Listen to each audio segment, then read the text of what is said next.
The afternoon slid slowly over the damp heart of the Kajusi jungle.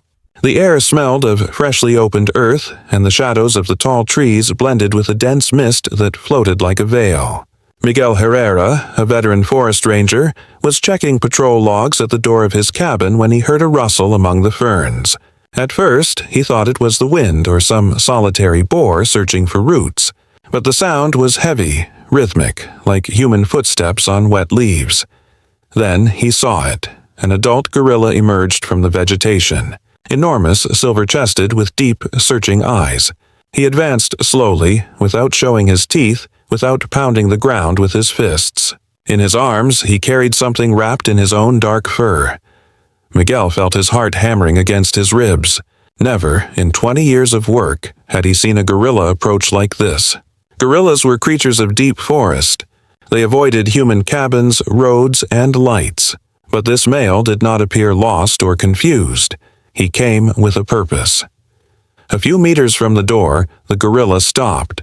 He turned his body, and with a slowness almost human, placed on the ground what he had been carrying, a small gorilla, perhaps 2 months old, lying still with an open wound on his shoulder. The father lowered his head, breathed heavily, and looked directly at Miguel. There was no threat in his eyes, only a desperation that crossed every boundary between species. Miguel stepped back. Every instinct screamed at him to keep his distance, but the scene held him still.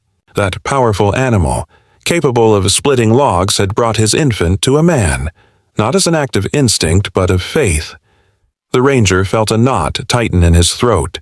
The infant's blood stained the ground, and its breathing was faint, almost imperceptible. Miguel stepped forward. The gorilla tensed, rising slightly. The muscles of his chest trembled. For an instant, silence was absolute. Then, slowly, the man crouched down. He extended his hands, open, not touching yet. The gorilla watched his eyes, wet, full of fear and hope. He did not roar.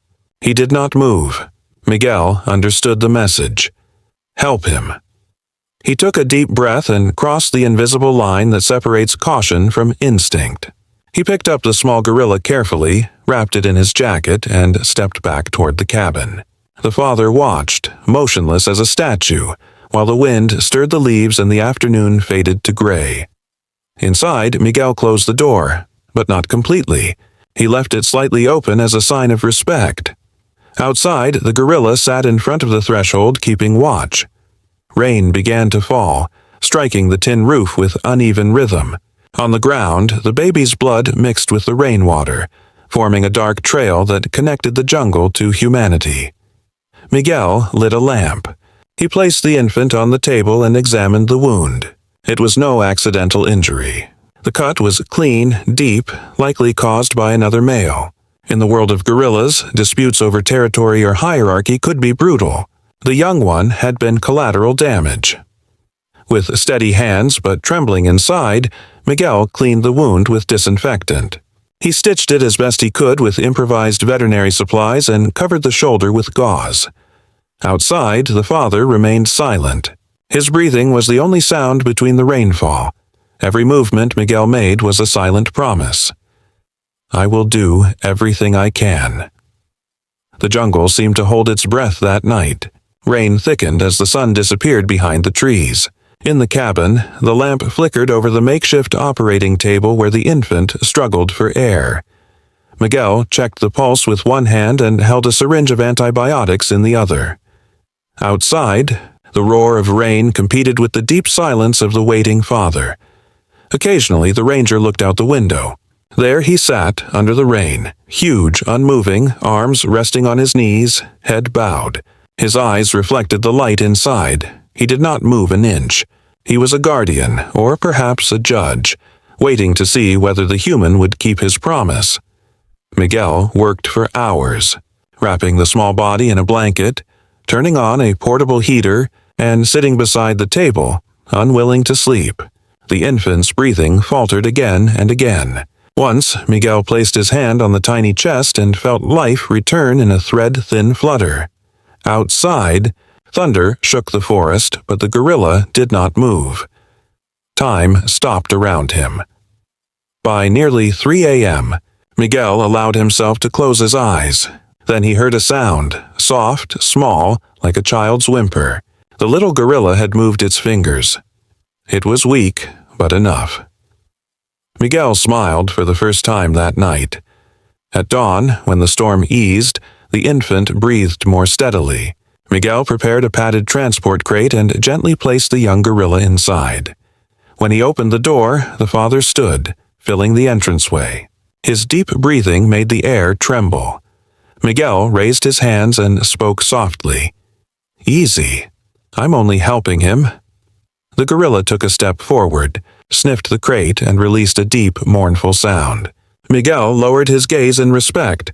He walked toward the jeep, placed the crate in the back seat, and started the engine with a thick ache in his chest. As he drove, he felt something following.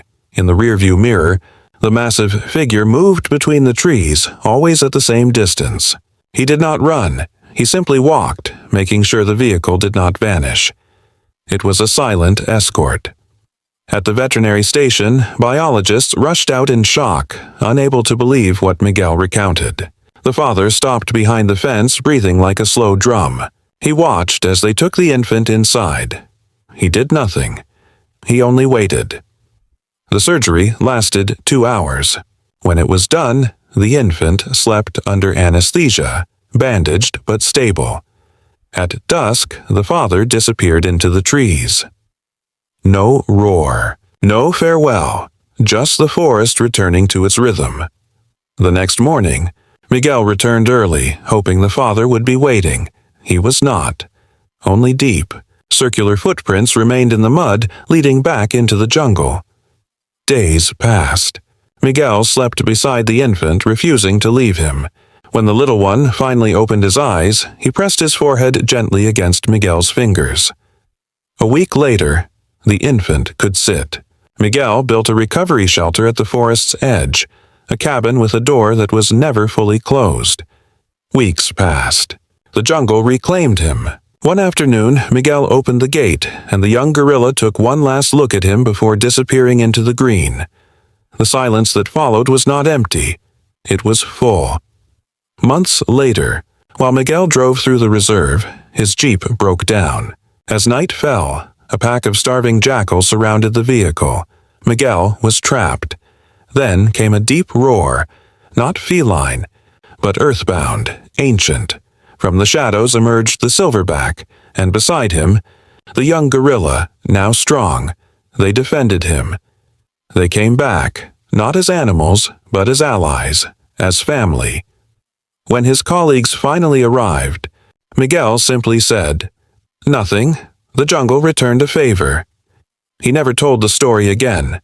Some truths are not spoken, only lived. That night, Miguel wrote only one sentence in his notebook. "Trust is not taught, it is given, and if it is true, it returns." Outside, far off in the jungle, a distant rhythmic thump echoed in the dark. Miguel lifted his head and smiled. He understood. The oldest language of life is empathy, and when a heart chooses to help, the jungle never forgets.